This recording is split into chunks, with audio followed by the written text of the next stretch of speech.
Have you ever looked at your family and wondered why certain things just seem stuck on repeat? You know, patterns of anger or fear or addiction that show up generation after generation. Well, today we're diving into a belief system from our source material that offers a really unique spiritual take on these cycles and a pathway to break them. Let's get right into it.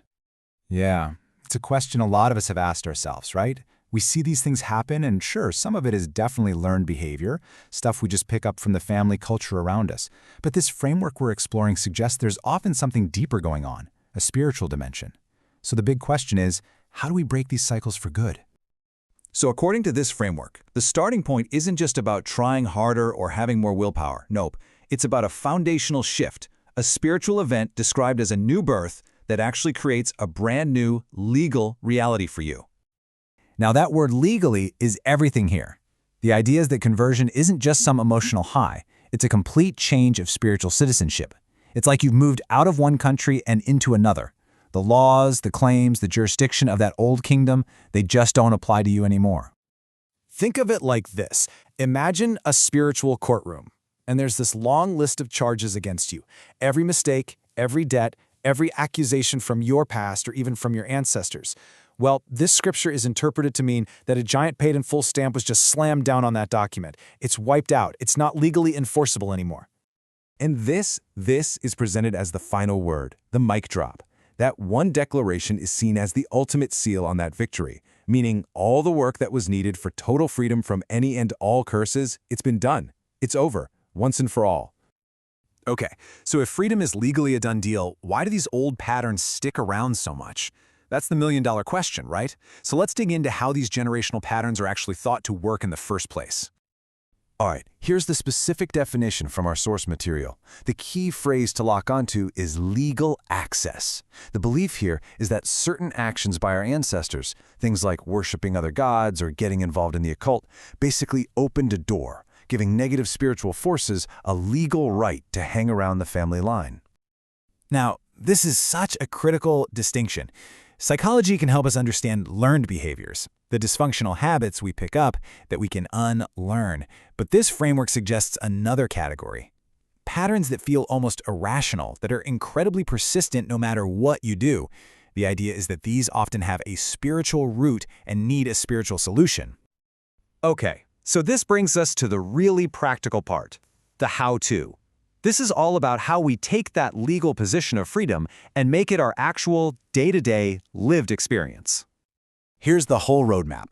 It starts with salvation. That's when you get the legal paperwork. Then comes revelation, when the light bulb goes on and you see what you're really dealing with. And that's followed by a series of actions, verbally renouncing the pattern, renewing your mind, resisting when it tries to sneak back in, and finally replacing it with something new and good. It's like you own the deed to the house, but now you got to evict the squatters. And this just nails the whole concept, doesn't it? Your legal position of freedom is an instant gift, but actually living in that freedom, making it real in your life, that's a process. It's about learning to walk in the freedom that's already yours. Let's just zoom in on stage 3 for a second, because it's a game changer. Renunciation is an active step.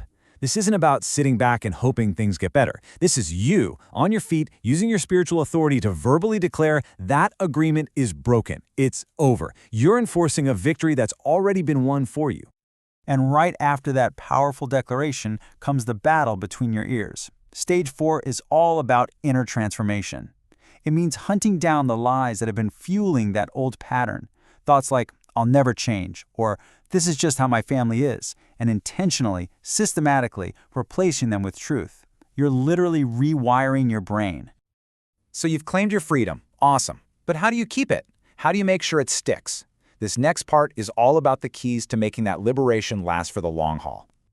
So this slide lists some of the biggest potential roadblocks. Each one of these is seen as something that could leave a door cracked open for old patterns to come back. We're talking about forgiving family members who are part of the problem, cutting unhealthy spiritual and emotional bonds from past relationships, often called soul ties, and even reversing the power of negative things that have been spoken over your life.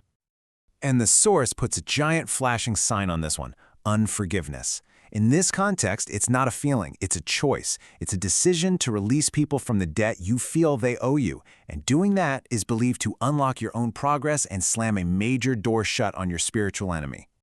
And this really brings us to the ultimate point of all this. This whole journey isn't just about getting freedom for yourself, it's about changing the entire trajectory for your family line. I mean, just look at this comparison. It says it all. The goal is to completely flip the script, to go from a legacy of dysfunction and defeat to creating a spiritual heritage of victory and blessing.